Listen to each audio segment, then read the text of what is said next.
Now that everyone, and now that to all the online participants. So today we'll continue our discussion on uh, uh, preparation for uh, the final moments of our lives, and uh, how does one prepare for death and dying. We've already had a couple of sessions on this subject, and I believe you covered the discussion on the meditation, on the three roots and the 9 reasons meditation for death and impermanence. So we'll build on that discussion, and we'll see how to prepare for this very important stage in our lives. But before we do that, we'll just do a short meditation to just still our minds and to set a good motivation for the session. So make yourself comfortable in your seats. Cross-legged full lotus posture if you can.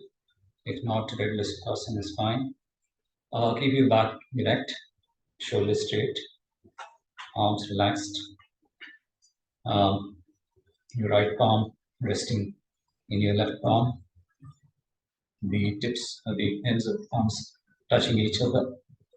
Your chin slightly tucked in, and you can keep your eyes closed. Tip of the tongue resting against just behind the upper row of teeth, and just forget about all the chatter in your mind. Just leave all concerns about your regular routine, and let your mind focus on the discussion that we're going to have today. So bring the focus of your mind to the area between the tip of your nose and the upper lip, and just observe the sensations that you experience there.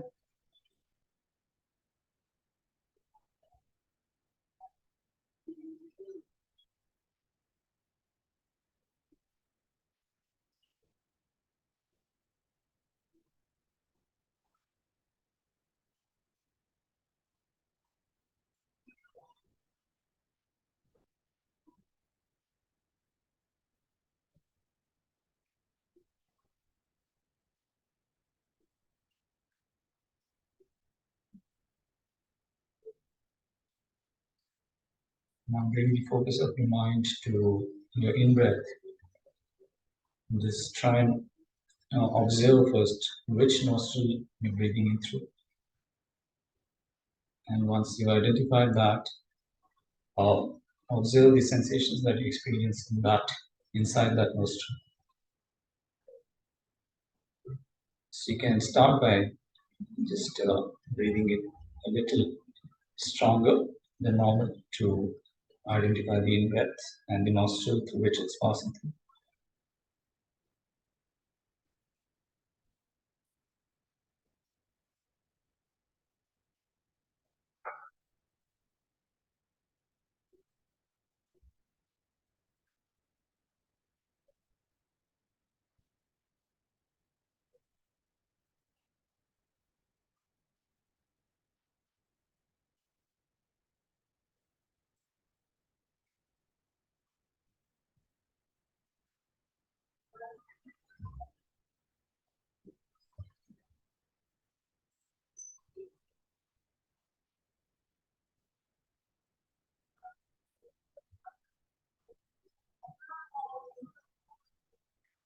And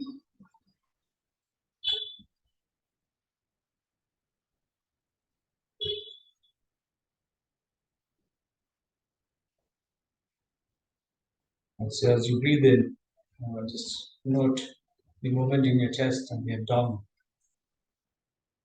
whether it's falling or rising. Just make note of that.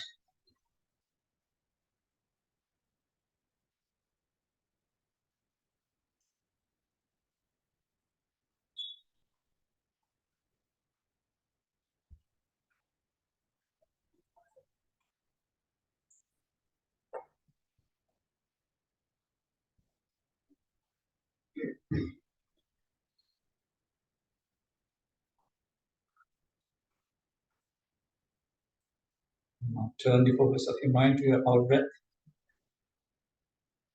and observe the sensations that you experience in the nostril through which you breathe out. Just make note of the warmth, the pressure that you feel in that nostril.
Also observe the movement of your chest and abdomen as you breathe out.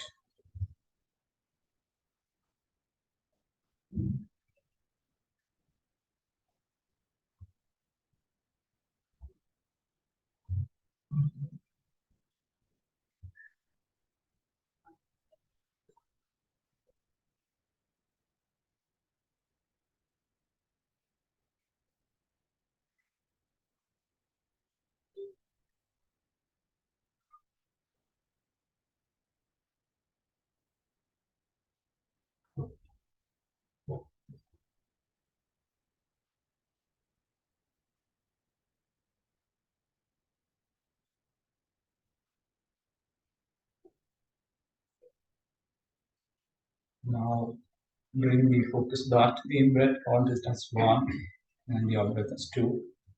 Alternate and count till 21.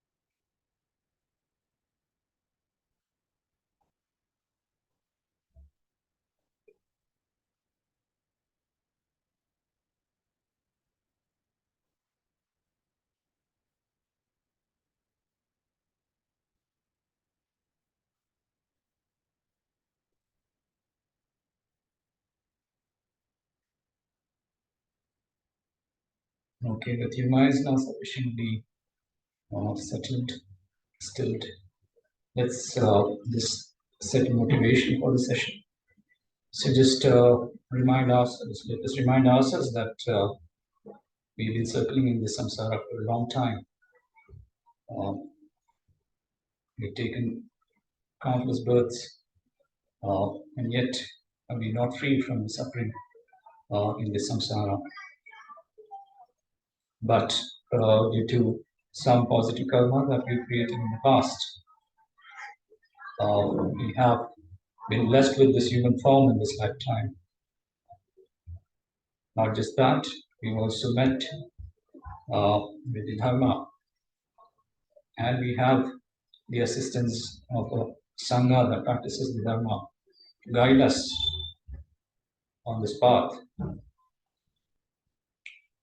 So we've been blessed with these wonderful, favorable conditions. So remind yourself of the 10 different endowments that characterize your existence at the moment, and the 8 freedoms, the freedoms from the 4 unfavorable conditions in the non-human realms, and the 4 freedoms from the unfavorable conditions in human realm. So just recollect all these 8 freedoms and the 10 endowments that characterize our existence at the moment, and feel very certain that indeed we're quite blessed to have this human form, to be to have access to the Dharma, to have the opportunity to practice the Dharma.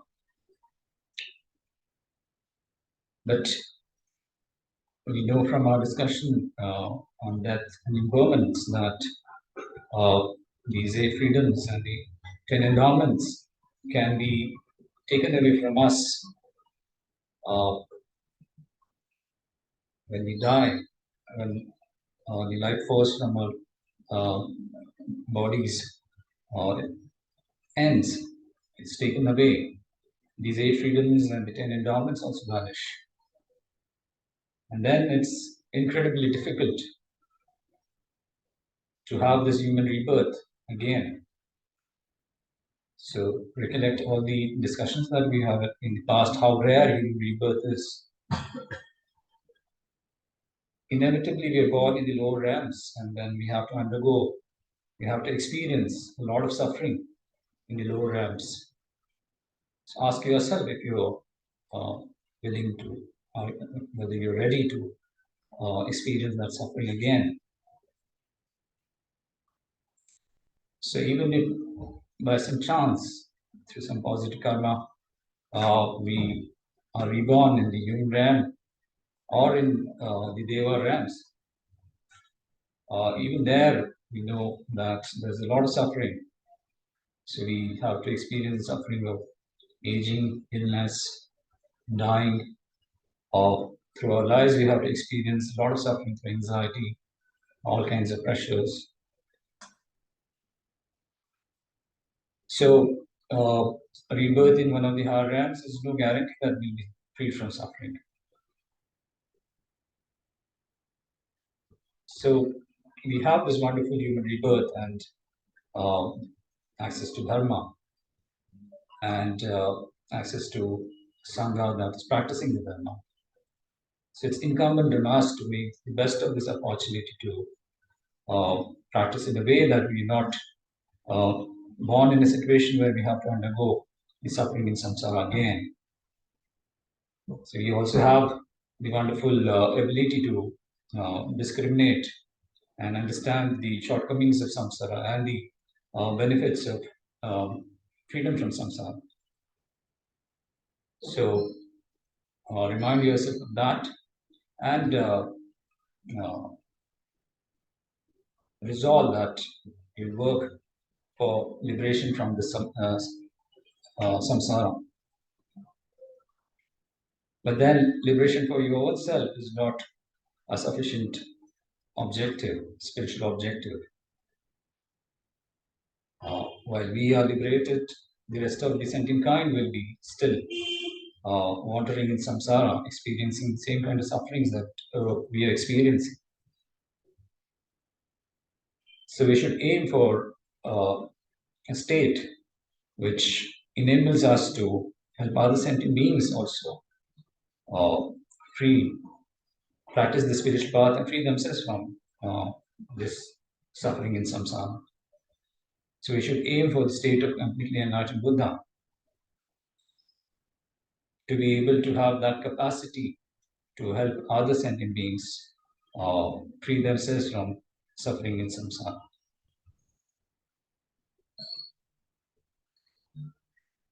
So let's all resolve that we'll work towards that goal of complete enlightenment. And what are the sources of support that can help us, assist us on this path towards complete enlightenment? It's the three jewels. The Buddha who showed this path, the Sangha, which will assist us on the path, and the true source of refuge, the Dharma, the realizations and the mind streams of the enlightened beings, and the scriptures. So let us all take refuge in these three jewels of refuge. So let's just recite the Bodhicitta prayer. So I go for refuge to the three jewels of refuge, the Buddha, Dharma, and the Sangha, until I'm enlightened through the merit, through the practices of the six perfections. May I become a completely enlightened Buddha, so that I can assist all sentient beings on the path towards enlightenment. Okay, so with that motivation, let's begin our discussion. Just for the sake of auspiciousness, and let me just recite the Three Ratna Sutra. So you just recited the refuge prayers. I'll just recite the sutra, remembering the three jewels.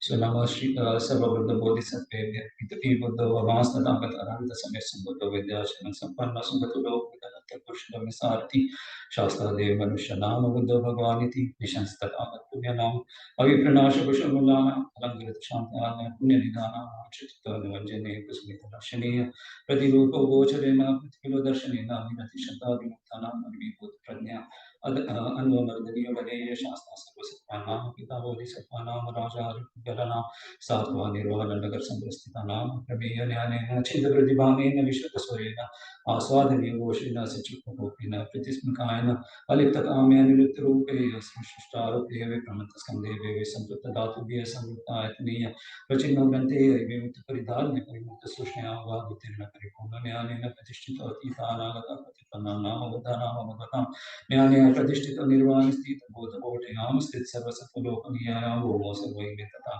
Naam Vishishta Samagunaha Dharmanusmriti Sadharmastu Ado Kalyana Madhya Kalyana Parivasani Kalyana Svarsiyandana Kivala Paripurna Parishuddha Parivadana Swapata Bhavata Dharma Sandrishtika Nirjura Akarika Upnaika Ayivashika Pratyatma Vednya Vidnya Swapata Bhavata Dharma Vinay Supravedita Nairyanika Sambodhigami Abhinna Sanstupa Sapratisharna Chilakyodika Supatipanna Bhavata Harisanya Pratipana Rujipatipanna Sami Chipatipanna Anjali Karniya Sami Chikarniya Punishishetra Mahadarshana Parishuddha Pravniya Avniya Arya Triratana Sutri Sutram Samaptam. If you have the Heart Sutra with you, you can just recite the Heart Sutra also. Yeah, you can read whichever you have. I'll just recite it something.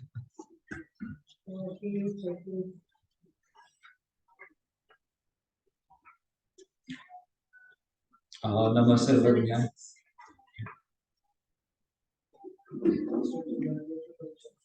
एवं मया श्रुतम् एकस्मिन् समये भगवान् राजविरति स्म भूते संगेन साधर्ममहता च भूतिसत्त्वसंगेन तेन खलु समेन भगवान् गम्भीरावसम्भूतं नाम समाधिं समापन्ना तेन च समेन आर्यवृत्तेषु बोधिसत्त्वमासं गम्भीरायां प्रज्ञापारमितायां चर्यां चर्मान् एव व्योलोकति स्म पञ्चस्कन्धास्तां च स्वशून्यं व्योलोकति अथायुष्मान् शारिपुत्र बुद्धानुभावेन आर्यवृत्तेषु बोधिसत्त्वमेतद्वोचते कश्चिन् कुलपुत्र गम्भीरायां प्रज्ञापारमितायां चर्यां च कामकथं शिक्षितव्य एवं मुक्त्यार्यवृत्तेषु बोधिसत्त्वमासत्त्वायुष्मन्तं शारिपुत्रमेतद्वोचत यकश्चिञ्चारिपुत्रकुलपुत्र वपुरधीतावस्यां गम्भीरायां प्रज्ञापारमितायां चर्यां च कामते देवयोलोकितव्य पञ्चस्कन्धास्तां च स्वभावशून्यान् सम्पश्यति स्म रूपं शून्यता शून्यतैव रूपं रूपानुकृतं शून्यता शून्यता अनुकृतं रूपं यद्रूपं सा शून्यता या शून्यता तद्रूपं एवं वेदना संज्ञा संस्कार विज्ञानानि च शून्यता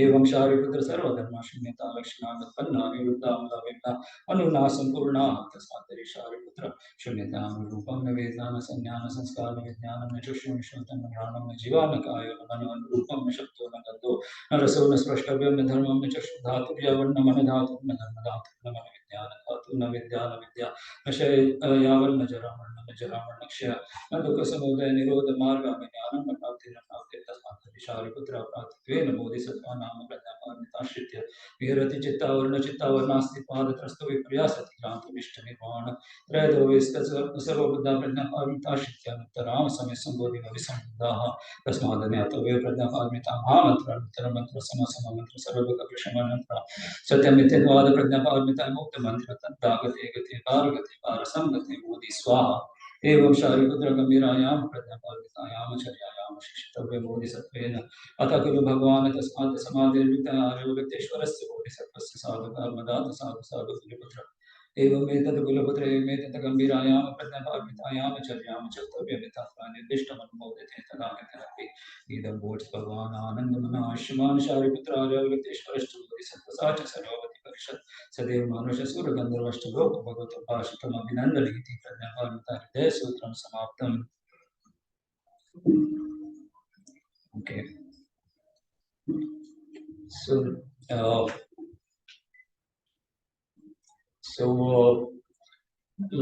last weekend we had a couple of sessions. So, all of you, is anyone here who is coming here for the first time?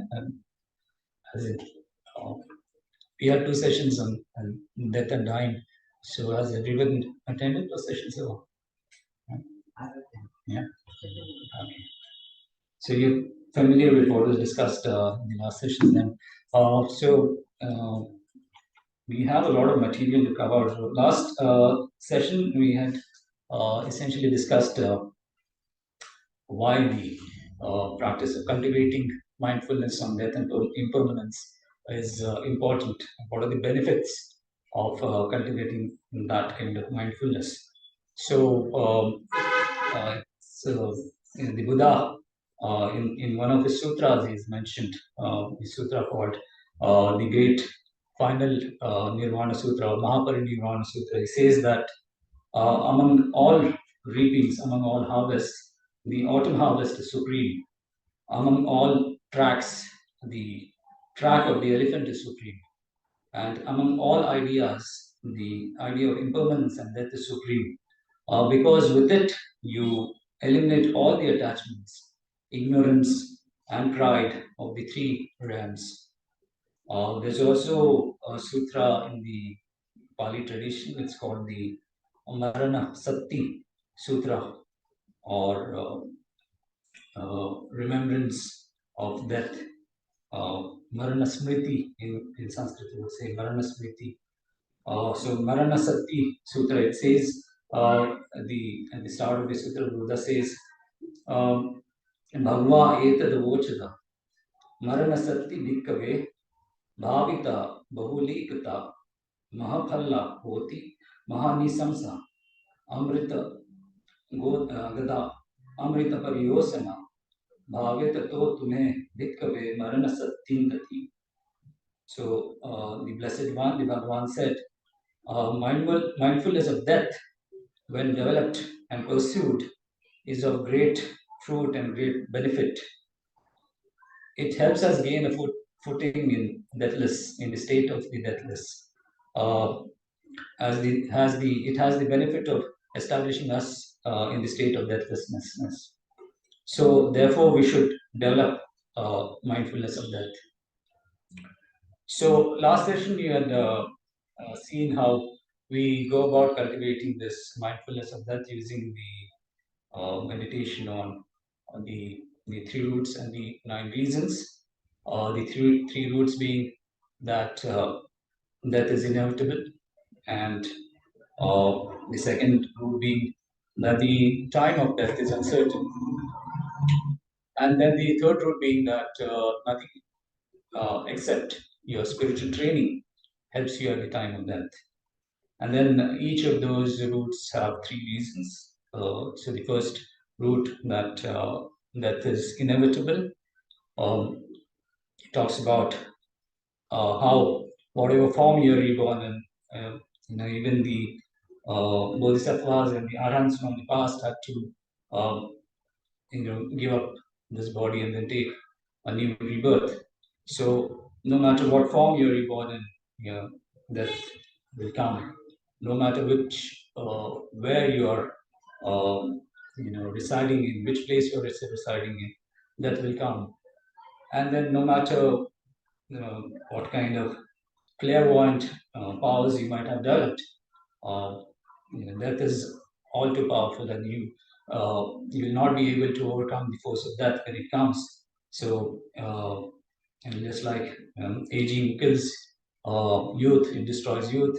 Sickness destroys your health, and decay destroys all that is good and all that is considered valuable by you.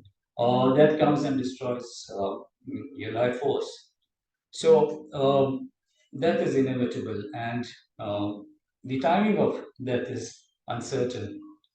So uh, ever since we born, we come with a definite lifespan based on the karma that we accumulated in the past.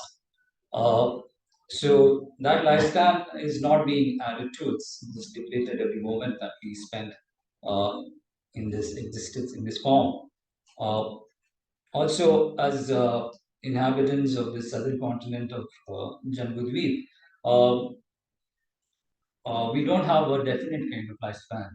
So we can say with certainty that between 0 and 100 years, at some point we'll pass away. But at what point exactly is not certain. And then the timing of death is also uncertain because there are too many uh, unfavorable factors in the environment that we inhabit that can take away our life force. And there are very few uh, environmental factors that can help us sustain the life force. So Arya Nagarjuna in one of his texts says that we live amidst the forces of death. We are like uh, butter lamp surrounded by forces that can easily kill the butter lamp. So we live in an environment which is kind of pervaded with forces that can take away our life force. And then our bodies are also quite fragile. So all this kind of makes that it kind of makes this form that we got. Although and you can say that it's possible that we could have a lifespan for about 80 years or 100 years. At what point it can be terminated is not certain. So that is uncertain. And then the third route that nothing but your spiritual training helps you at the time of death. So no amount of wealth or prosperity will help you at the time of death. Uh, the number of friends that you've accumulated will not help you at the time of death. Only your spiritual training will help you at the time of death. So that was what was covered in the previous session. And then you would have done meditations to kind of reflect on each of those points. So what you've seen is that we have this life, and then uh, at the end it gets kind of it transitions into a new life. So the process kind of goes on endlessly, uh, unless we try and kind of put an end to it through our own practice. Uh, so in the last two sessions, we've seen what characterizes this important stage of transition from one lifetime to the other. Uh, Now, what we're going to do in the sessions today and tomorrow is to see how we can prepare for the transition. So, how do we prepare for the transition during our lifetime, and how do we prepare for it when death is proximate, when we are approaching death? And then we'll also see how one can navigate the actual process of dying. Uh, and then there's another part that we need to cover. It is how to help other people while they are in the process of dying. So these are the four things that we going to cover in my session. So one is how to prepare for death, and how to prepare for death during your regular through your lifetime, and how to prepare for it when death is nearing, when you're approaching death, and when it is proximate, and then how to navigate the process of death. Some of you might be familiar that there's a very elaborate presentation on the process of dying in Buddhism. So exactly what steps you would go through at the time of death. So we'll cover that, but we'll cover that tomorrow. For today's session, we'll see how to prepare for death during a lifetime and when death is approaching. So how to prepare for that? You know, there are three important approaches that we could look at. This body of teachings in the Tibetan tradition, it's called uh, Lojong, or uh, mind training. So there's this specific instruction in the mind training text. It's called the five powers. So we'll look at how what these five powers are, and how meditation and contemplation on these five powers will help us in handling this preparation for death.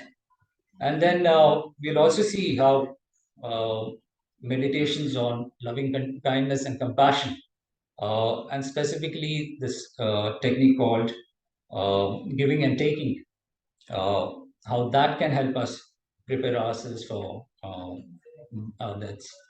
So we'll cover that in the session today. So before that, there are some general instructions that we can abide by to prepare for our deaths. So as you're well aware that whatever practice you do in Buddhism, the foundation of any kind of spiritual practice is the practice of ethical discipline, or shila.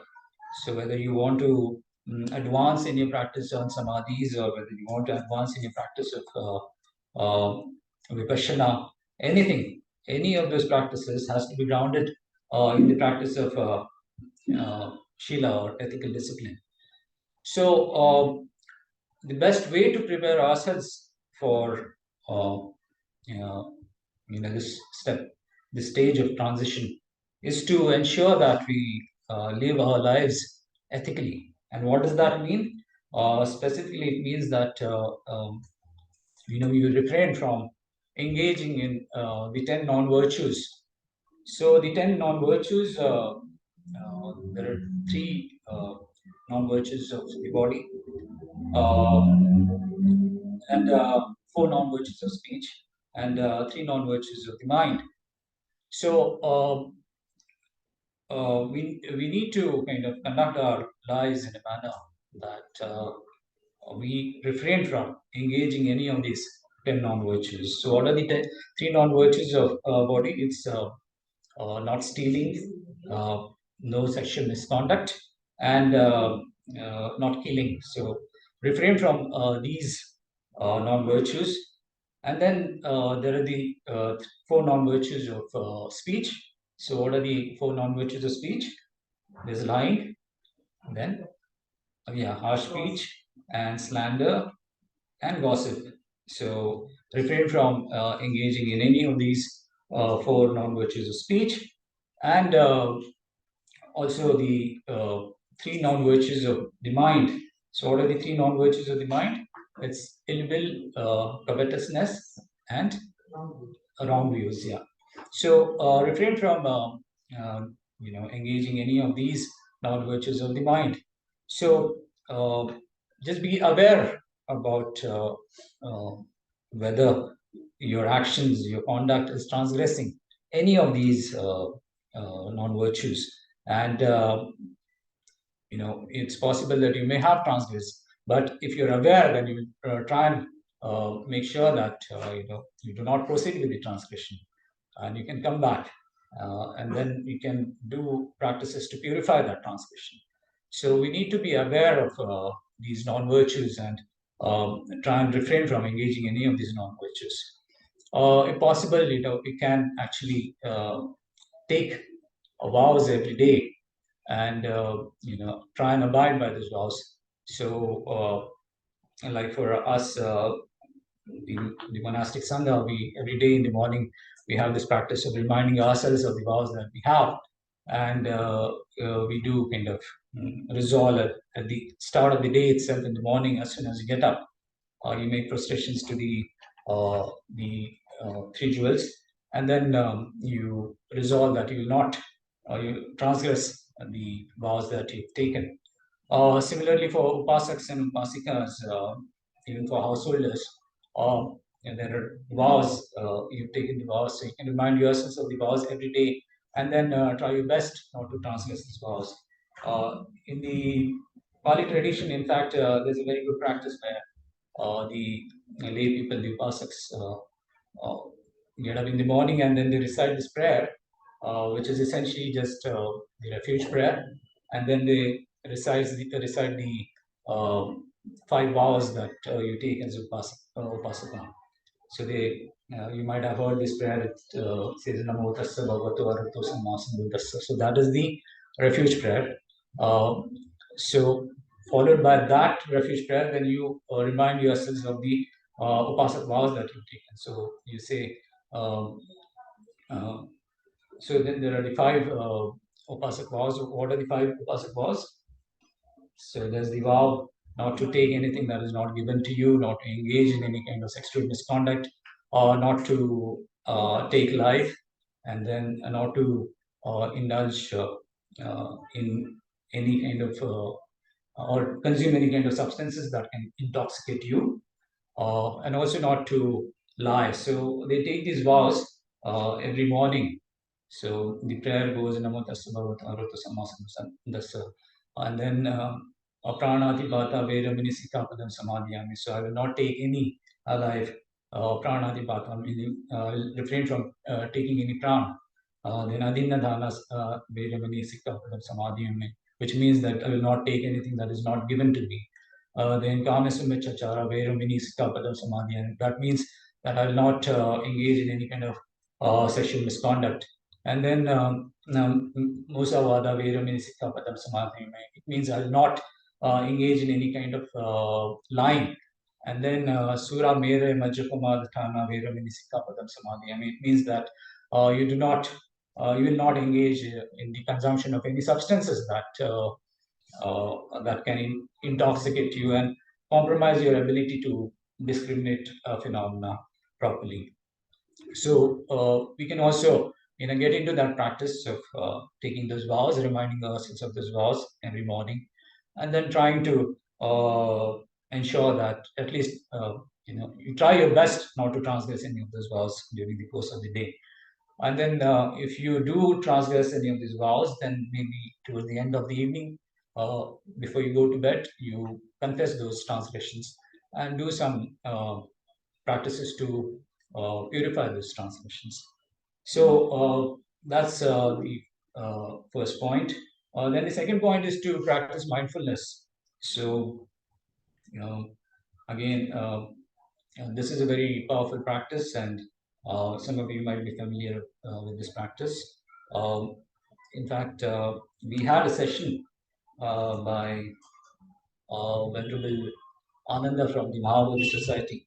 He had given a sermon here on the sutra called the Satipatna Sutra, or Smrityapastana Sutra. So that's the sutra which talks about how to cultivate the four different kinds of mindfulness practices.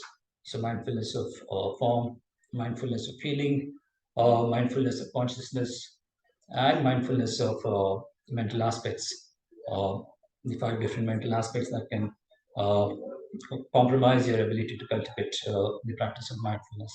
So we had that sermon. Some of you would have been present during that sermon. So mindfulness practice, what it essentially is to observe your mind, the state of your mind, and while you're doing that, you stay in a state of equanimity. So you do not develop any kind of aversion or dislike or attachment towards that state of mind. So you just observe the state of your mind. Uh, with an attitude of equanimity towards it. So that's another technique to be cultivated to help us in preparing ourselves for the final stage of our lives. So when we are close to death and we experience a lot of suffering during that time, so, whatever kind of suffering we experience, whatever kind of mental state we are experiencing at that time, if you have cultivated this practice of mindfulness, then at that time it will be easy for us to deal with those mental states, deal with them with a sense of equanimity. So that is another way to help us prepare. And then of course, there's the general advice that you need to study the spiritual teachings and cultivate your practice of reliance on the spiritual guide.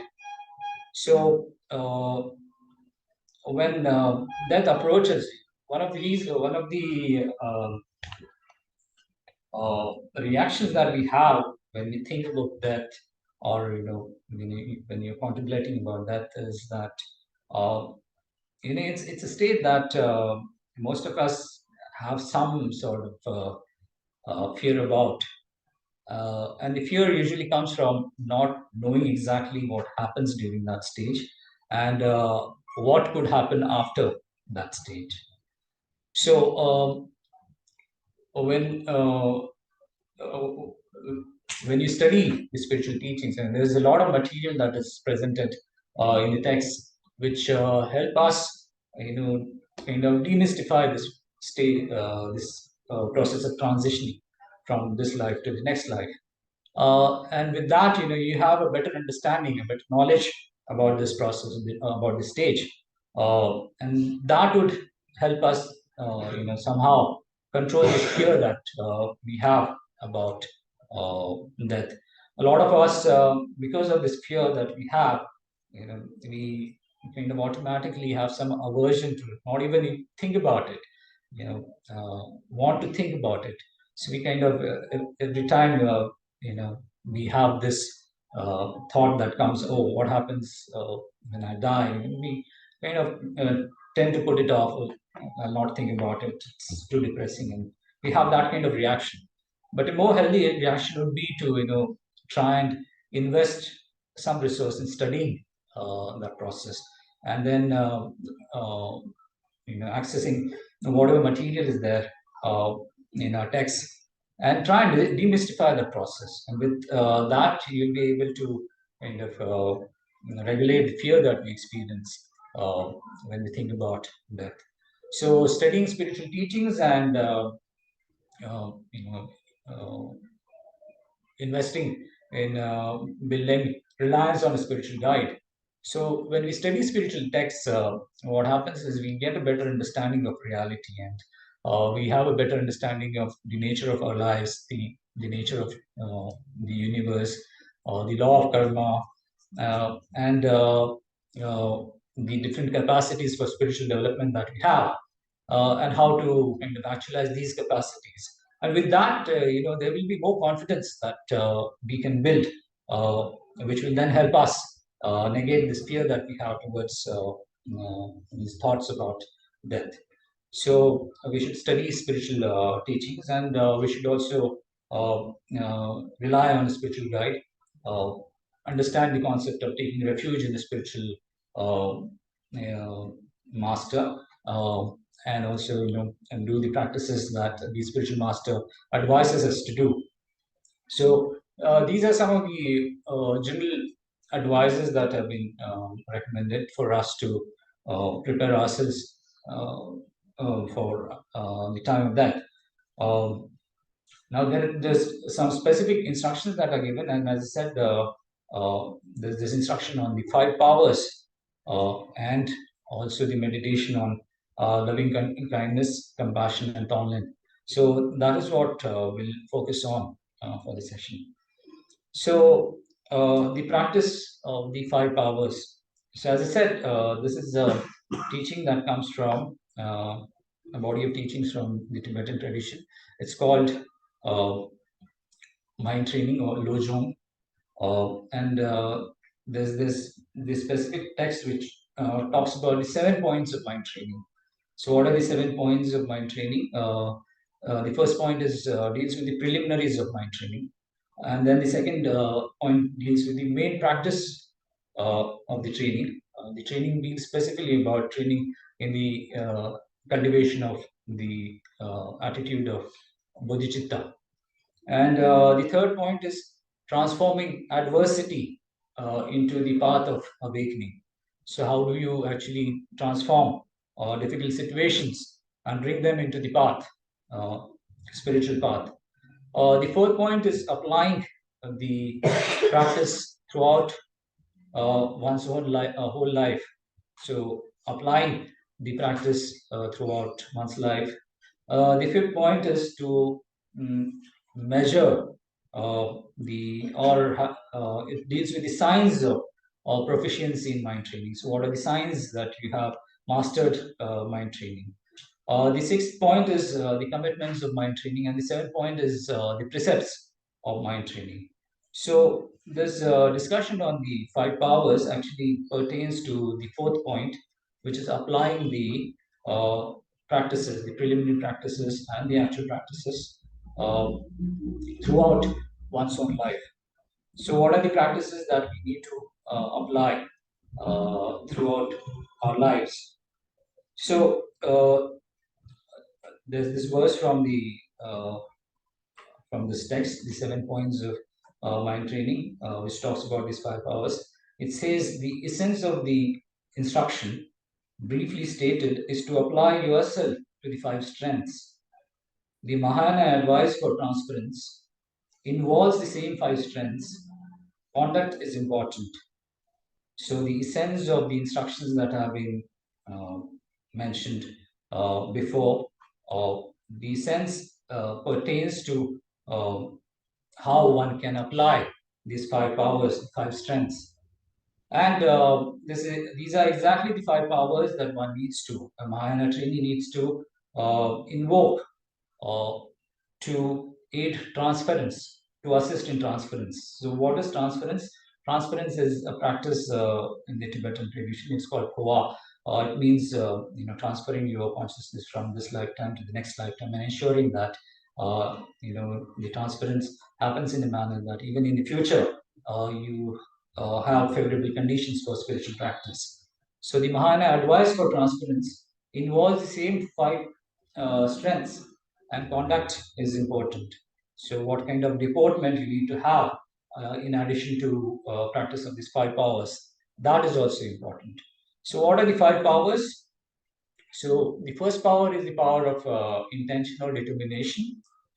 The second power is the power of the white seed, or the power of creating the seeds of positive karma.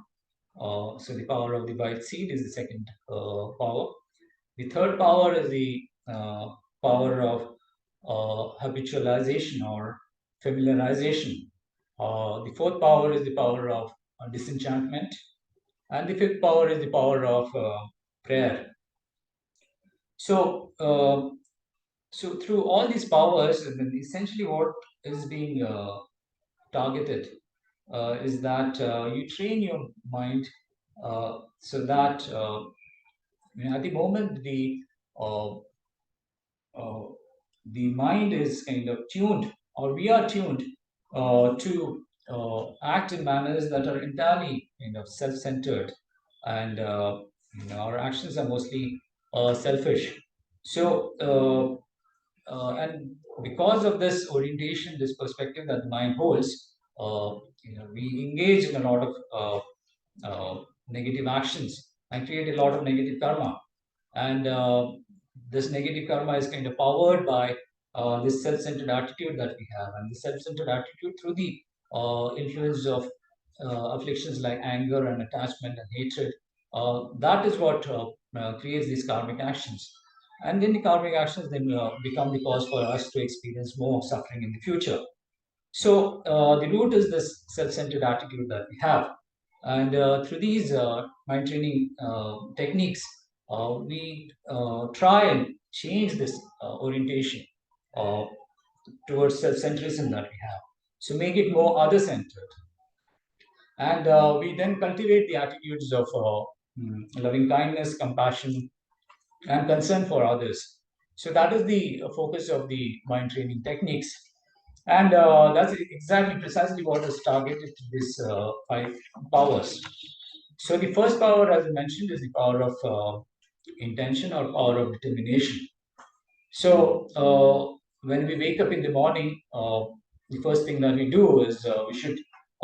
It's very important for us to set the proper intention. We remind ourselves of the determination that we'll use our resources uh, for the entire day, through the course of the entire day, whatever the situation may be. We'll try and use that to engage in actions which are infused with the attitude of bodhicitta, and to strengthen this attitude of bodhicitta. So that is the determination that we make as soon as we wake up in the morning. So this power of intention, that is very powerful. I mean, it helps us generate this positive um, states of mind. So, for example, when you wake up in the morning, you can set up this motivation that I want to uh, attain the state of enlightenment so that I can help all other sentient beings. If not, then you can set the intention that I want to be born in conditions where I have access to adequate amount of resources, both spiritual as well as material, so that I can advance spiritually. I can advance my spiritual capacity so that I can help other sentient beings. Or at the least, I will use whatever resources I have so that I can free myself of any kind of negativities that I have, or any kind of disturbing thoughts or emotions that I have. So we start our day with these kind of this kind of determination. We start our day with this kind of intention. Uh, and then the second power is the power of the white seed. So the power of white seed, what it does is it helps us plant seeds in our mind stream, which help us to change future conditions that we may encounter into favorable conditions. So the seed, how do you actually create the seed? You engage uh, in positive actions, and you purify your negativities. And how do you purify your negativities? You've all seen, probably you're familiar with the purification that you can do using the practice of the four opponent powers. So, what are the four opponent powers for purification? Anyone remembers? Regret. Yeah, the third one is resolve, and the third one is remedy, right? Correct. So you rely. Reliance is so you uh, any kind of transgression that you committed is in relation to either other sentient beings, or the sangha. For monastics like us, we've taken vows. So if there's any transgression, it is in relation to the Buddha's words. So you take reliance in other sentient beings, or the Buddha and the Dharma. The power of regret is to generate a mind which regrets any kind of negative actions that you committed in. And then resolve is to kind of make a resolution that you will not engage in that kind of negative action in future. And the remedy is to, there are different kinds of remedies you can use. Uh, Purification methods like chanting the sutra, the 35 confession Buddhas, or making prostrations while you chanting that sutra, and then recitation of the Vajrasattva mantra. So those are different kinds of techniques that you can use to remedy any kind of transgressions that you've engaged in. So the power of white seed is essentially, these kind of purification techniques, and any kind of positive actions that you engage in that help you to plant a seed on your mind stream that will fructify into a favorable condition in the future that will aid your spiritual development. So the power of the white seed involves purifying negative karma and also creating positive merit for the future. Because any kind of favorable conditions that you want to experience in the future, that can happen only on the basis of positive karma that you created. So engage or invest in creating this positive merit. So that is the second power, and then the third power is the power of familiarization or habituation. So you set the intention and the determination at the start, and then you also kind of invested in purifying your negative actions and engage in creating some positive ones. But it's also imperative that you push yourself to keep repeating those positive actions, keep preventing yourselves from engaging any kind of negative actions. So you have to familiarize yourself with these actions over and over again so that it becomes spontaneous to you. It becomes second nature to you. So that is the power of familiarization. That is the power of habituation, because at the time of death, you need to be familiar with those practices, so that you can invoke those practices. Because at the time of death, you don't have that many resources, mental and material, to aid you.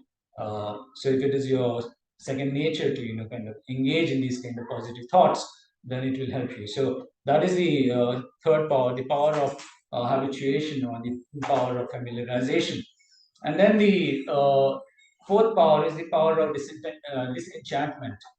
So the power of disenchantment requires you to uh, be very forceful in dealing with any kind of negativities that arise in your mind stream.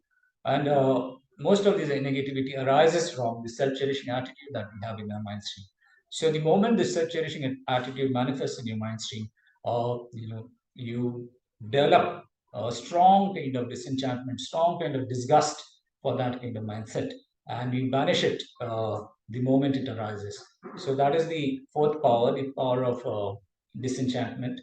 And then the fifth power is the power of prayer. So you make prayers that express your positive wishes and aspirations. So wishing for complete enlightenment, so that you can free not only yourself but also other sentient beings, or wishing for liberation so that you can free yourself from the cycle of suffering in samsara. So you need to kind of set these prayers into motion, and again get into the habit of making these prayers. The other thing is that when you engage in positive actions, you create a lot of merit. So you, whatever merit you use, you direct that merit through the power of these prayers for these kind of realizations, the realization of enlightenment or liberation. So that is the fifth power, the power of prayer. So these are the five powers that you need to practice through your lifetime to help you prepare for death. And then at the time of death also, when death is approaching, when it is certain that you're going to pass away, you can again invoke these five powers with a little difference. So how do you use these five powers when you're dying at the time of death? So the first power, the power of intention, the best uh, way to create this determination, or invoke this determination, is to uh, say that create this mental state that says that may I be able to develop bodhicitta and keep it firmly in the intermediate state, or the antarbhav, in the intermediate realm, in between lives, and then in my next life. So you invoke the determination, set the determination that bodhicitta be developed, and may that remain steady and firm, even during the process of dying, and even during the intermediate state, and in the next lifetimes. So that is the first power, the power of determination. The second power at the time of death, the power of the white seed, is to ensure that whatever opportunity you have to uh, create some positive merit, and the practice that is mentioned here in the text is to ensure that you give away all your possessions, so that there is no attachment that you retain to your possessions. So all your material possessions, and also give away all your attachment to your form, your physical form. So that will help you plant this white seed. So that is the second practice, the practice of the white seed, the power of the white seed. And the third power, the power of habituation while we are dying. Uh, so what we need to do is, since we have determined, we have set the determination that we'll cultivate the attitude of bodhicitta, even during the stage, the when you close proximate to dying, you stay habituated with that attitude, with the attitude of bodhicitta. So as death approaches, we'll find that our consciousness is not that firm. You'll fade in and fade out. But if you're habituated well enough to this attitude of bodhicitta, you will stay firm in that attitude. So as our consciousness kind of gets more and more subtle, it kind of transitions from being more from the grosser states to the subtler states. If you're well habituated to the practice of bodhicitta, it will stay firm and steady even during the time of death. So that is the third power, the power of habituation. And the fourth power to be invoked at the time of death is the power of disenchantment. So at the time of death, if there's any kind of self-cherishing attitude that arises, then you immediately kind of eliminate it. Uh, you know, uh, Make sure that that self-cherishing attitude is replaced with another cherishing attitude. Again, all this requires familiarization when uh, when you're healthy. Uh, but nevertheless, even at the time of that, these are the five powers that we can invoke. And then the fifth power is the power of prayer. So in the mind training texts, in the Lodron texts, there's this prayer that prayer of some of the more realized spiritual masters that is mentioned, where the master actually prays that in this next lifetime, uh, may I be reborn in one of the hell realms, so that I can use whatever spiritual training I have to assist the beings who are suffering in the hell realms, because they are so devoid of any such guidance. May I be reborn in those hell realms, so that I can be of some use to those sentient beings in the suffering hells. So those kind of powerful prayers, the spiritual masters actually set into motion. Or maybe that would be too much for practitioners like us. But uh, uh, we have these prayers for complete enlightenment, or individual liberation, or maybe just a more fortunate birth where we still continue to have access to favorable conditions for spiritual practice. So we can remind ourselves of those prayers, and continue to make those prayers during the time of dying.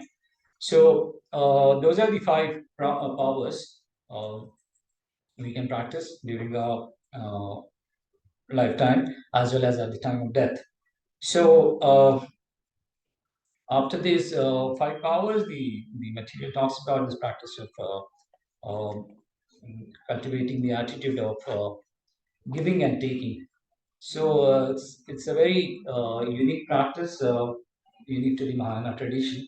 So we'll just go through that practice. Now, the context for this practice is actually uh, set in the text by Shantideva, Bodhicharya Avatara, where he talks about um, how, as a Mahayana practitioner, we need to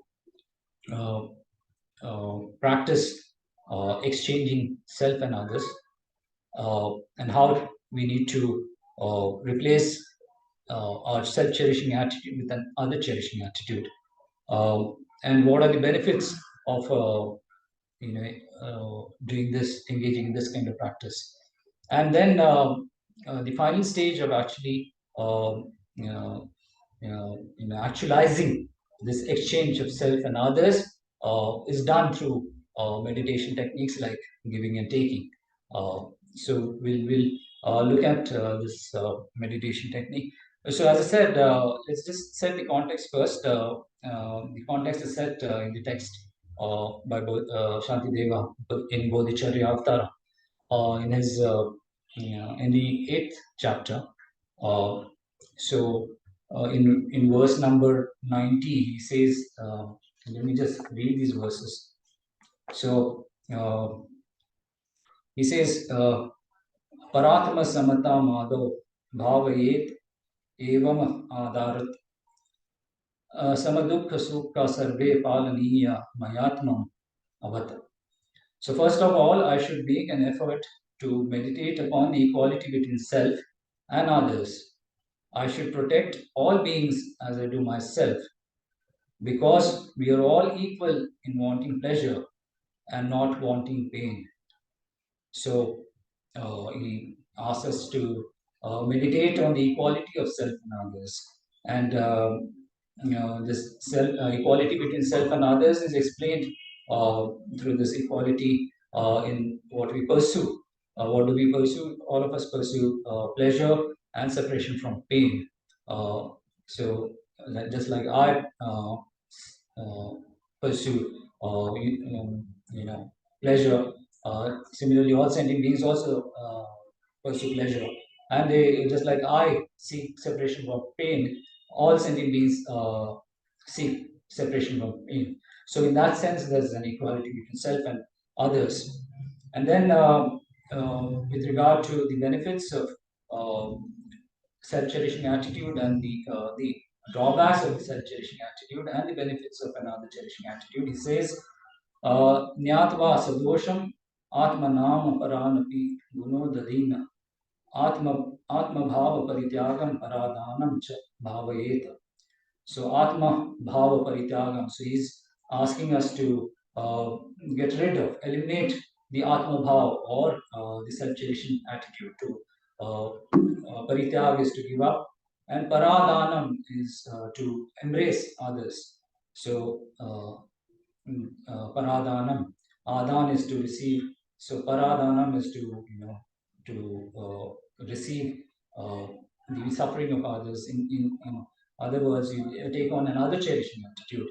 So having seen the mistakes in cherishing myself and the ocean of good in cherishing others, I shall completely reject all selfishness and accustom myself to accepting others. So that is this verse which talks about the benefits of other cherishing and the mistakes or the drawbacks of cherishing our own selves. And he urges us to reject all forms of selfishness and to accustom ourselves to accepting others. And then he talks about how this other cherishing attitude is our sole root means to attain the state of enlightenment. How exchanging our own happiness for the suffering of others is the sole route for us to advance on the path to Buddhahood. So he says, the na nanam sadhyam buddhatvam sansar epi kuta sukham स्वसुख सुखस्य अन्य दुखेन परिवर्तन कुर्वतः.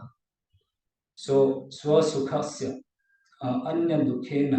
So you स्वसुखस्य अन्य दुखेन परिवर्तन कुर्वतः, exchanging your own happiness with others' suffering. So if I do not actually exchange my happiness for the suffering of others, I shall not attain the state of Buddhahood, and even in cyclic existence shall I have no joy. So na nanam sadhyam buddhatvam. So forget about the state of Buddhahood Sansara api kutta sukham. Where in samsara can you find happiness if I do not exchange my happiness for the suffering of others? So these are all verses from the Bodhicharya Avatara, chapter 8.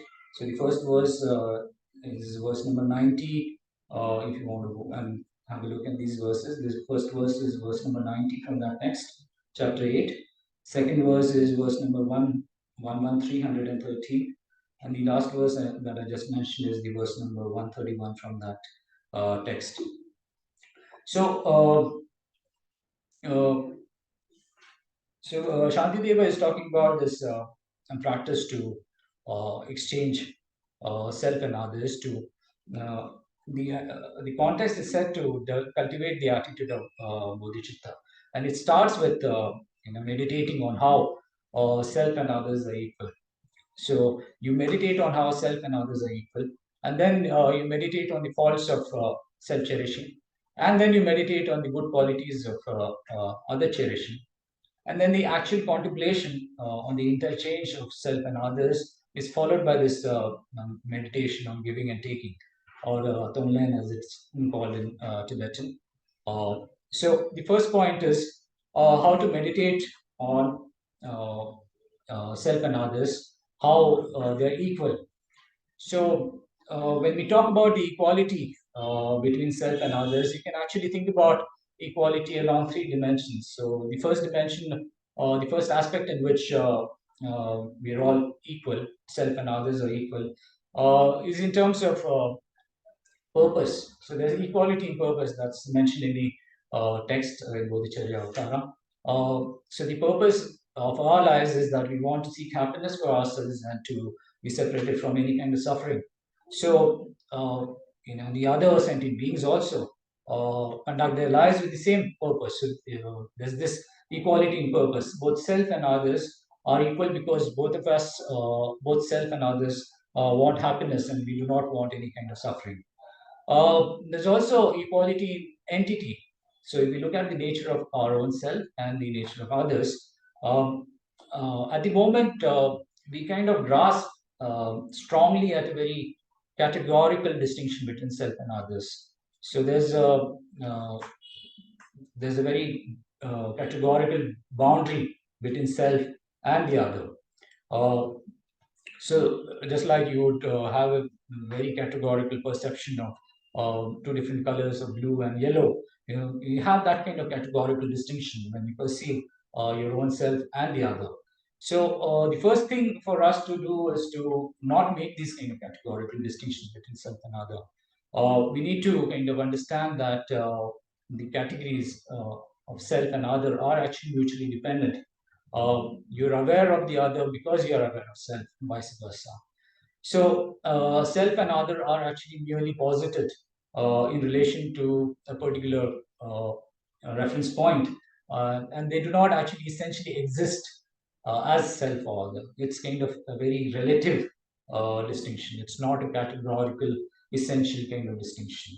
So, we think about all these equalities, whether it is equality in purpose or equality in entity, and there's this equality in affinity that you can say. I mean, uh, you we know that we've taken countless births in the past, and during some of those births, uh, who we call other in our lifetime right now actually have been part of our own families, very close to us, have been probably our mothers or fathers, or very close, very dear to us from our past. So in that sense, we who we refer to as other in our lifetime right now, were actually part of our extended self in the past. So just like we do everything in our capacity to ensure the welfare of ourselves in this lifetime, similarly, we have affinity to our own self and our extended self in this lifetime. Um, think about this slightly wider, take a wider temporal perspective, and then think about this extended self from the past. And then you realize that just like we have affinity towards our own dear ones, cherished ones in this lifetime, we need to have affinity to the other category in this lifetime, because that other was part of our extended self from the past. So think about all these equalities. So there's equality in purpose, there's equality in entity, and then there's equality in affinity. So think about these equalities, and then the next step is to switch the object of our cherishing attitude. So at the moment, the cherishing attitude is directed towards our own selves. So this equality in entity, for example, we reflect on this.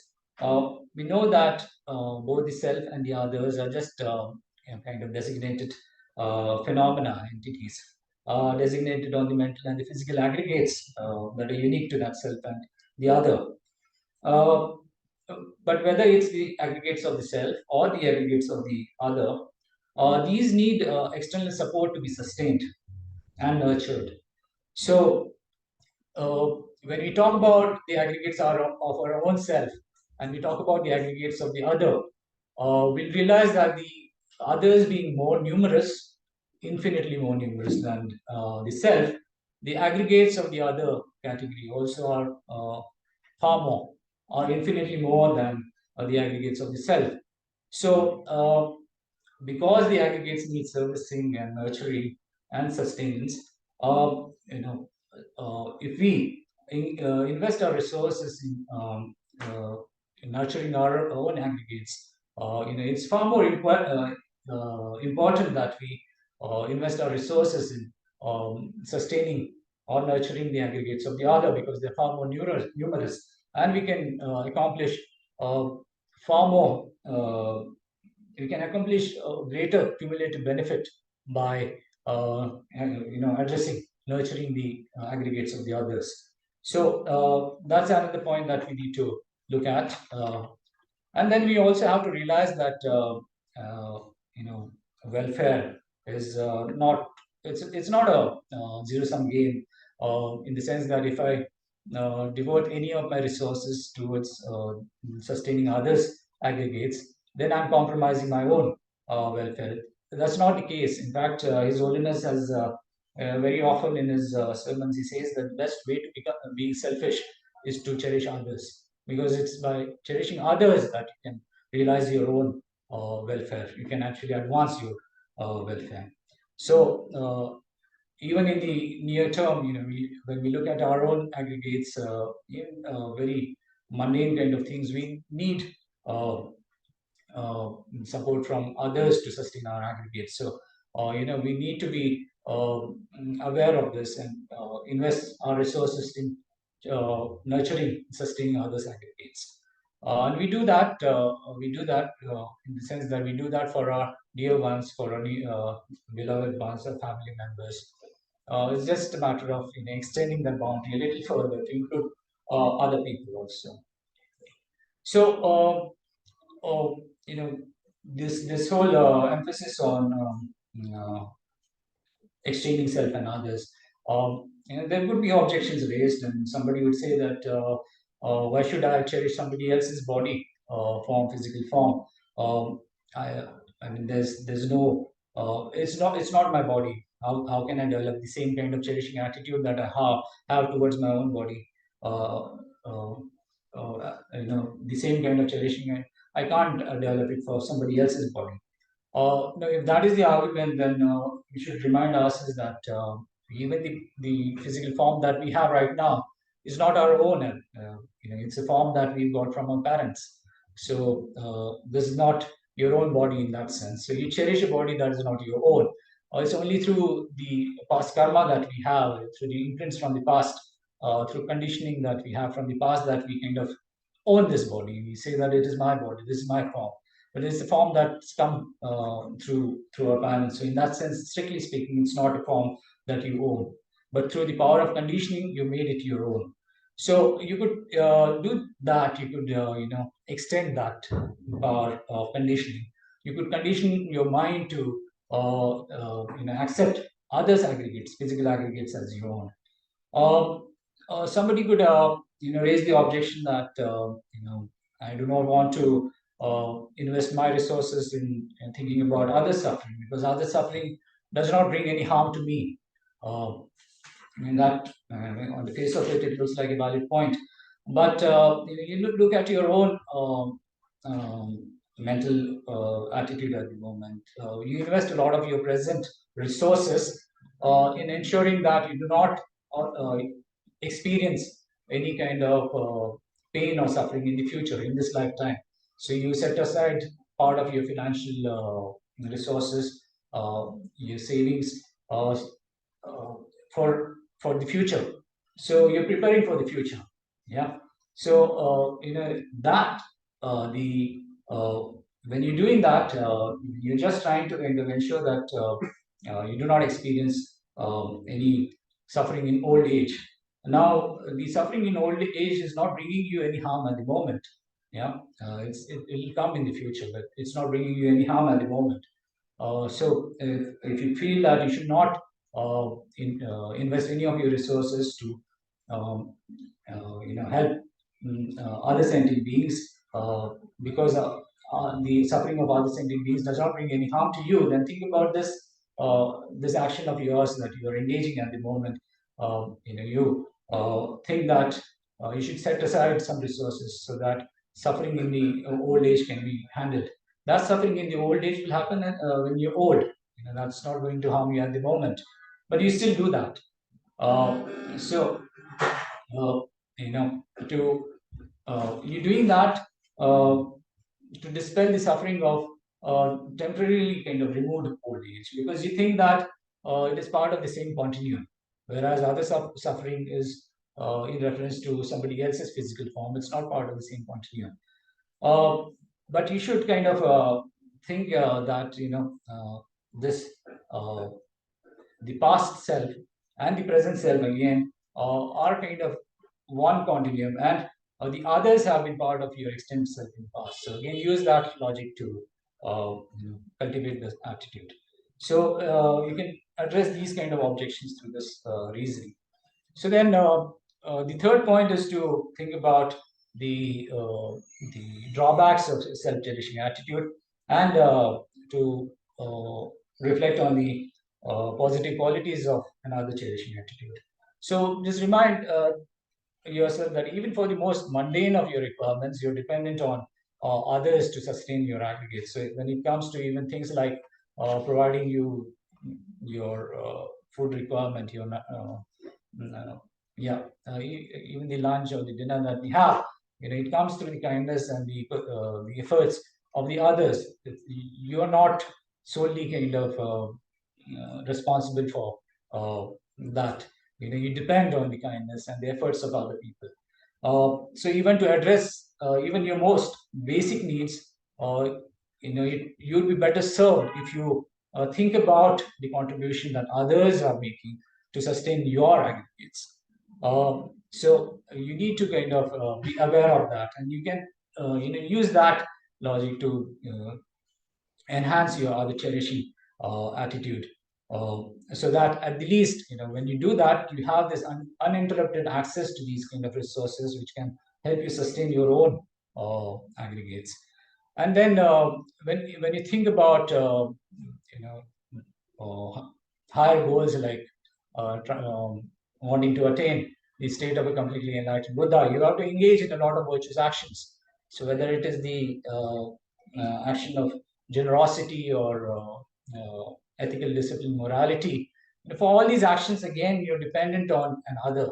It's in relation to others that you can engage in the acts of generosity, on the basis of which then you create virtue and merit, which will then help you in the future. So when you engage in a generous act, you're parting with some of your resources in the present to bring some relief to the other person.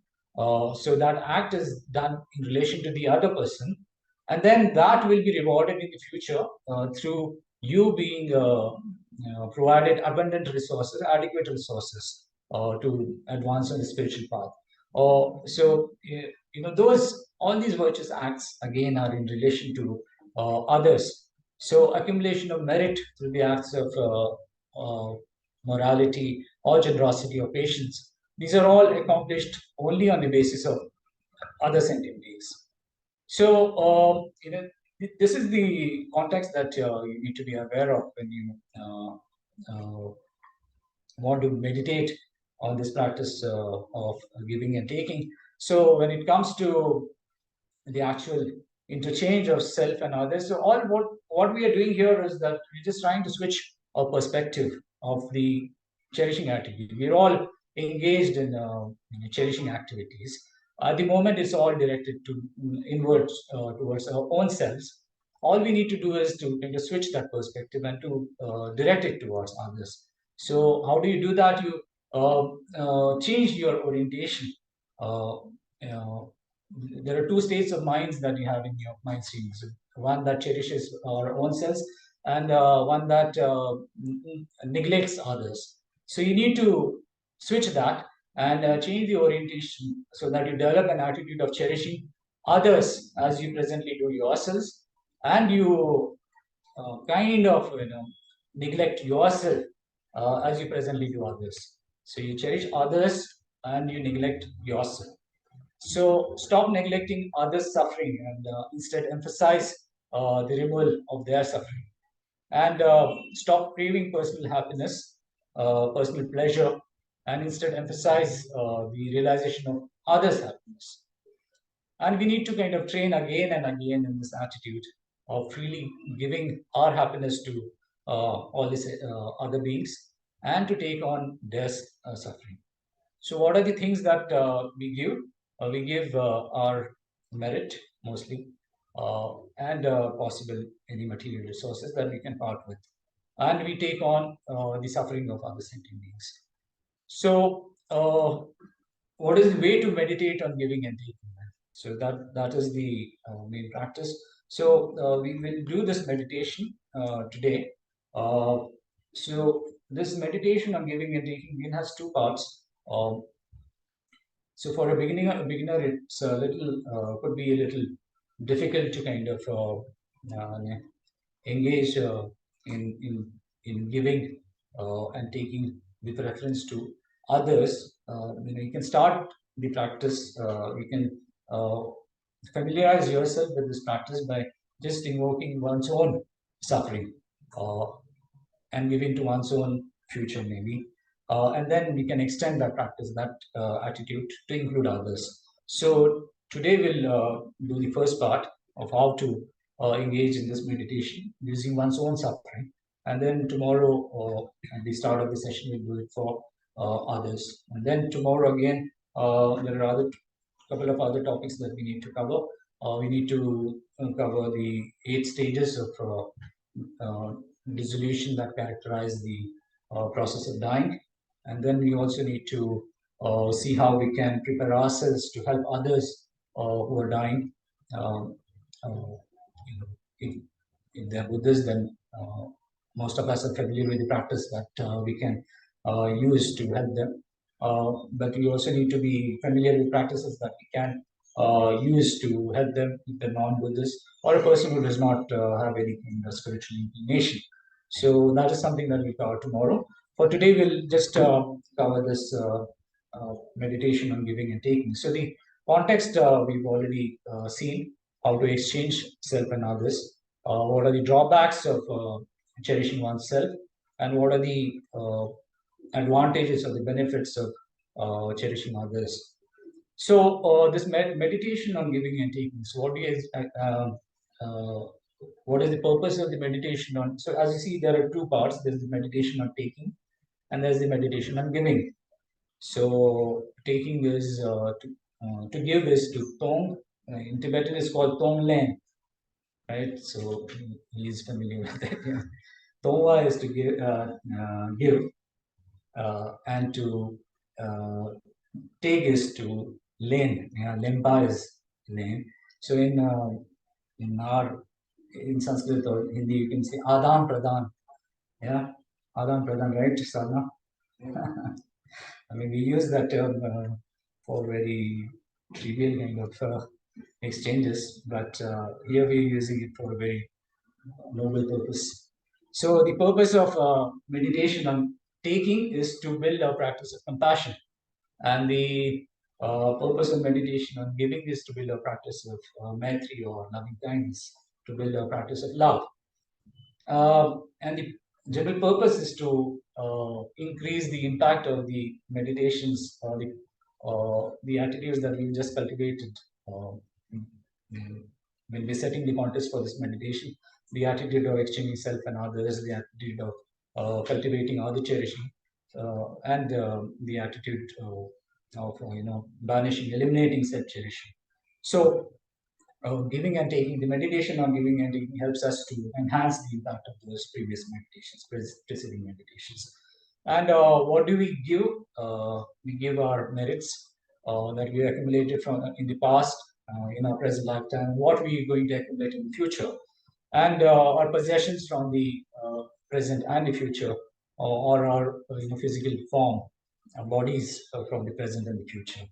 So that is what we give, and we take on the suffering, whatever different kinds of suffering there is from others. So the steps to meditate on taking. So we, as I said, for today's session, we'll just focus on how to meditate on taking the suffering of our own selves. So think about the suffering that we're going to experience in the future, and all the transgressions, the sins that we may commit in the future, and all the obstacles and the obscurations that we may experience or encounter in the future. So think about all the suffering, the sins and the obscurations of our future selves from tomorrow. So think about the suffering that we could experience tomorrow. Think about the suffering that we could experience maybe day after tomorrow, or the week after tomorrow. Think about the suffering that we could experience for the rest of the month. Think about the suffering that we could experience the month after, this year, the year after. Think about the suffering that we could experience for the rest of our lives. And then think about the suffering experience that we could have for our next lifetime or the lifetime after that, or for all our future lifetimes. So think about all these sufferings, all the different kinds of sufferings. Think about all the transgressions that we may commit. And think about all the obstacles and the obscurations that can impede our spiritual practice. And imagine these sufferings, these sins and obscurations in the form of black rays. So thick, dense black rays. And then they kind of radiate towards you. And at the center of your heart, and the heart chakra, yeah, what we have is our ever-present, ever-dominant self-cherishing attitude that we have at our heart. So we've exchanged self and others, and we've changed the perspective of our cherishing attitude to a more other cherishing from being self-cherishing. So you take the suffering from our future self, so that is the other at the moment, and take that suffering in the form of black rays, and the the black form of self-cherishing attitude that we have at the heart, that is impacted by these black rays, and it kind of is completely dissolved through when we take on this suffering from our future selves. So you think about all the suffering of the future self, think about the sins and the obscurations of the future self in this black form, black rays, and then they come in and then destroy. They impact the black cherishing, self-cherishing attitude at the center, heart center that you have, and it's completely kind of eliminated, dissolved, and replaced with other cherishing. So think about that is the first step, and then while you're doing this, you can pray that may the suffering of all my future self, may all this future suffering, may all these future transgressions, obscurations, may they ripen on my present self. So may all these different kinds of suffering ripen on me. And then that is the first part of the meditation. And then the second part of the meditation is to meditate on giving. So again, think about your future self of tomorrow, day after, the week after, the month after, the year after, the this lifetime, and the life after and all your future lifetimes. And then it's not certain that you will be reborn as a human in the future. So if you're reborn as a human, then there's a certain kind of giving that you need to engage in. But if you're born, let's say if you're born as a hell being, then you think about giving things that are most beneficial to a person who is an inhabitant of the hell realms. So if your future self is born in the hot hells, what does your future self need? It needs some soothing because he's suffering intense heat. So you imagine that you're giving your present body, and your body gets kind of transformed into soothing rains that brings temporary ease and comfort to this future hell being. I think that the body is then transformed into maybe optimum human rebirths, yeah, so that your future self, which is born as a hell being, has this opportunity to be reborn in a human rebirth and practice spirituality. Think about him wanting to experience favorable conditions in the form of good locations and places to abide in, good shelter. Think about some delightful things that your future self would want to enjoy, abundance of food and drink.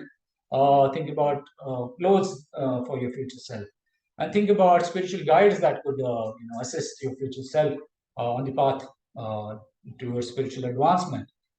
Think that your body is going to transform into all these wonderful things, favorable conditions, and your future self benefits from these. So you're giving your body your present merit and all your present resources, and these get transformed into things that your future self, if he or she is born in a hotel, all these conditions will be available to him or her.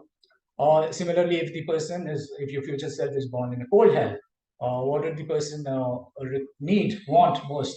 Some warmth. So think that your body gets transformed into warm sunlight, and that's what your future self in the cold hells would want the most, and warm clothes. So think that your bodies get transformed into these warm sunlight and clothes, and also the other conditions that I just mentioned, a spiritual guide, optimum human rebirth, all those conditions again. If your future self is born as a hungry ghost, then your future self is going to want to have some food and drink. So think that your body gets transformed into food and drink and benefits your future self in the form of a hungry ghost. If your future self is born as an animal, then think about what the animal would benefit most from. The animal would benefit most from is discriminating wisdom, so that he can discriminate between the suffering nature of samsara and the enlightened nature of nirvana. So meditate that you're giving, your body gets transformed into this discriminating awareness of the wisdom to your future self that is born as an animal. If your future self is reborn as a demigod, then think that your body gets transformed into protective armor that can protect his physical form from being, mutilated through weapons that are shot by these gods.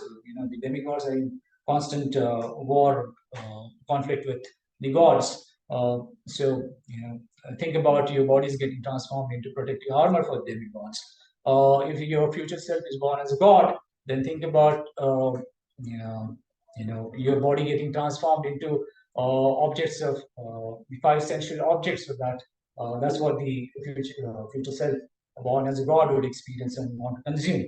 If your future self is born as a human, even the future self of your present lifetime, you'd want to benefit from your past merit. So share whatever merit that you have, so that your future self, whether it's this lifetime or the future lifetime, benefits from the past merit, and in the form of being united with favorable conditions to practice spirituality. Uh, then think about your gurus also. So gurus all the way from the first stage, first path bodhisattva, first stage bodhisattva to the tenth ground bodhisattva. think that you merit your bodies and your personal possessions from the present lifetime as well as from the future. They get transformed into conditions that then enhance the bodhisattva deeds and bodhisattva activities. They enhance their lifespan so that they can continue to benefit other sentient beings. So think about these various ways in which your bodies, your personal possessions, and your merits can transform and create all these positive things for all these kind of future selves of yours. So think about this, and then we'll do this meditation now. So you've got the instructions. I'll just give you points to reflect on this meditation, and then you can go through this discussion in your minds on your own self. So yeah, just make yourself comfortable in your seats and uh, back erect, uh, shoulders straight, arms relaxed, um, left palm holding the right palm, eyes closed, and chin tucked in slightly inwards. Um, and just focus on your breath for a moment to calm your minds, to settle your minds. So observe your in breath and the out breath.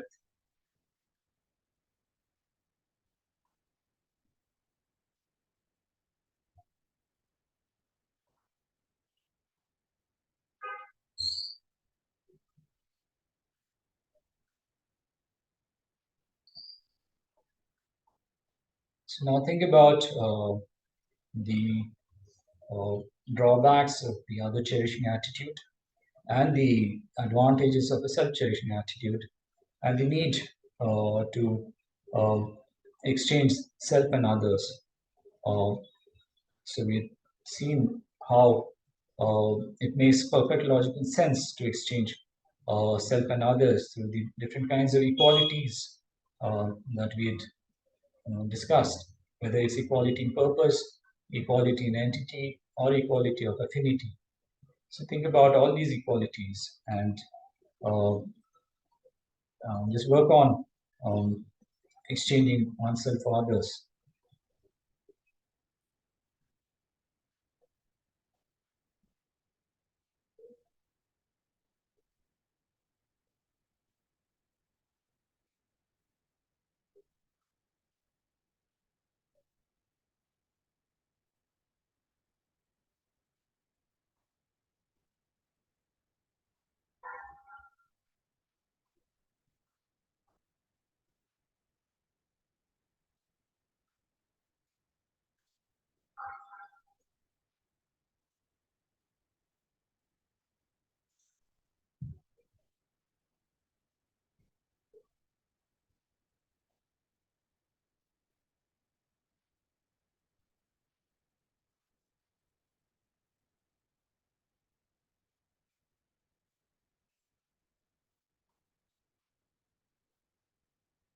Now think about on the drawbacks of self-cherishing attitude and the advantages of other cherishing attitude.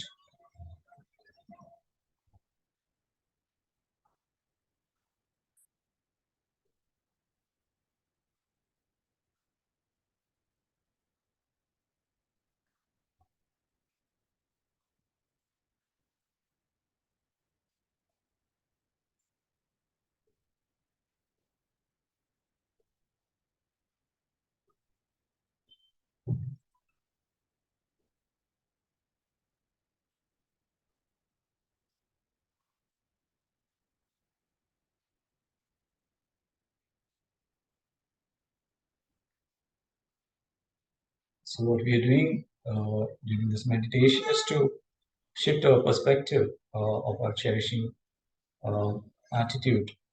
So we cherish others like we cherish ourselves and neglect ourselves as we neglect others at the moment.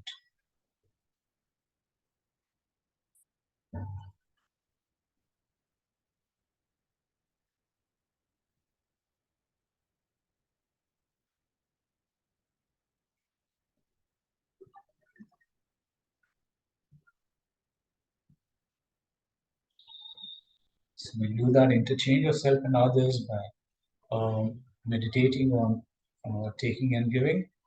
So the meditation on taking is to enhance our practice of compassion, because we are taking on the suffering of others, the suffering and the causes of suffering of others. And the meditation on giving is to enhance the practice of loving kindness. So we gain our happiness to others.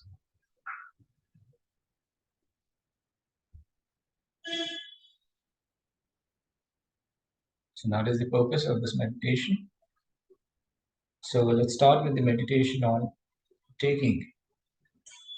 So think about your own self of the future, the immediate future, the future from tomorrow, your future self from tomorrow, day after, week after. Think about your future self from the year after. Think about the future self from the rest of this lifetime and the lifetime after this one, and the future selves from the other lifetimes in the future.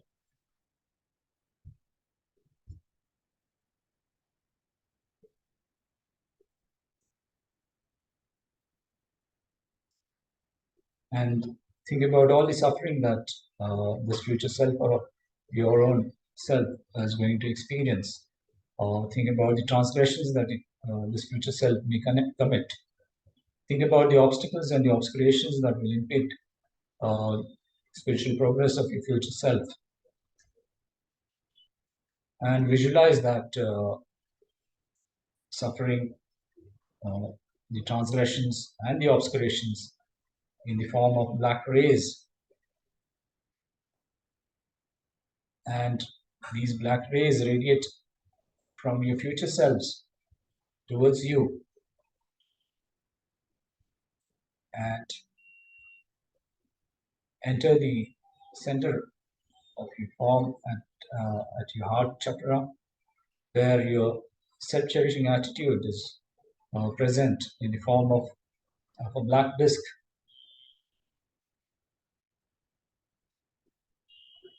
So these black rays from the suffering, sins and obscurations from your future selves impact your self-cherishing attitude at the heart center and completely destroys it. And it is completely eliminated. So just focus on this visualization for a while.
So now let's do the meditation on giving. So just think about all the merit that you accumulated in the past, in this lifetime, and also the merit that you're going to accumulate in the future.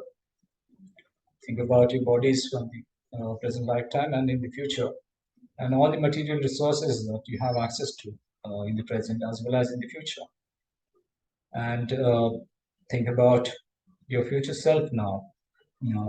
Future self could be from this lifetime or a future lifetimes. So for the future self of this lifetime, uh, just visualize that your merit in the form of white light from the heart center radiates outwards towards this future self. Uh, so this white light then transforms into favorable conditions for practice of spirituality and endows your future self with those favorable conditions.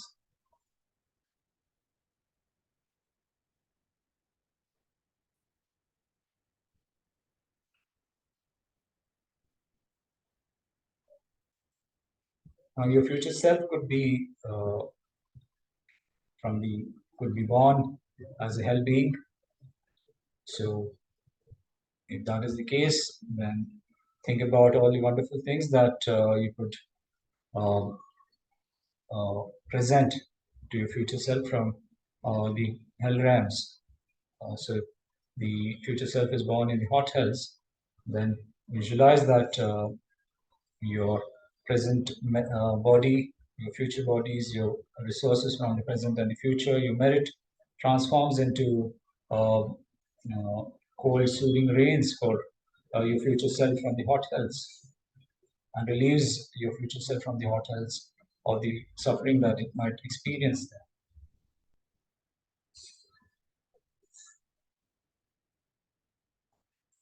Visualize that it gets transformed into uh, favorable material conditions uh, that could benefit your future self from the hell realms, hot hell realm.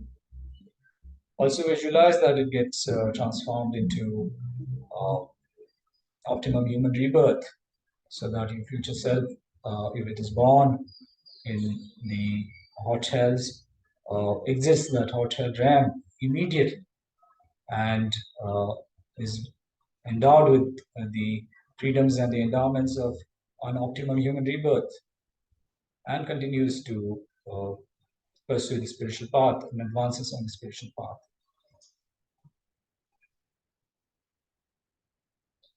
Visualize that you merit your bodies and your possessions get transformed into a spiritual guide uh, who then guides your future self on the spiritual path and helps him or her advance on the spiritual path. Now extend a similar kind of visualization to your future self if he or she is born in the cold hells or as a hungry ghost. So if it is a cold hell being, then visualize that your bodies get transformed into sunlight and provides your future self with warmth. If it's a hungry ghost, then visualize that your bodies get transformed into food and drink. Animals, your bodies get transformed into discriminating awareness. Uh, Demigods, your bodies get transformed into protective armor. Gods, it gets transformed into five sensual objects. Uh, Humans, we've already seen, and your gurus, all the way up to the 10th ground. Your bodies get, your merits and your material possessions get transformed into resources that can enhance their lives, lifespans, can enhance their bodhisattva activities. So just go through this list.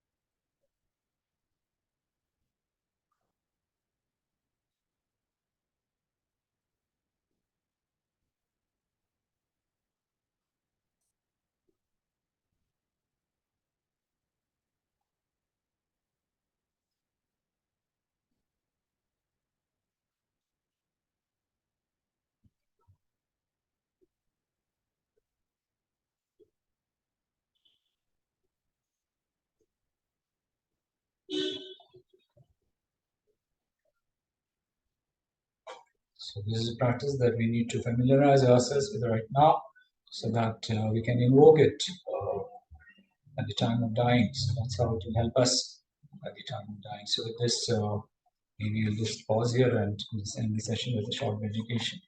So through the power of these merits that are accumulated, may I become a completely enlightened Buddha, so that I can benefit all sentient beings and lead them on this path to the state of complete enlightenment. May the Supreme Jewel Bodhicitta that is not arise and grow, and that which is not that which is arise and grow. So that which is not arise, and that which is arise and grow. Okay. Thank you. Thank you very much. Enjoy the rest of your evening.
Need to stop. Thank you very much. That's good for you seeing yourself. It's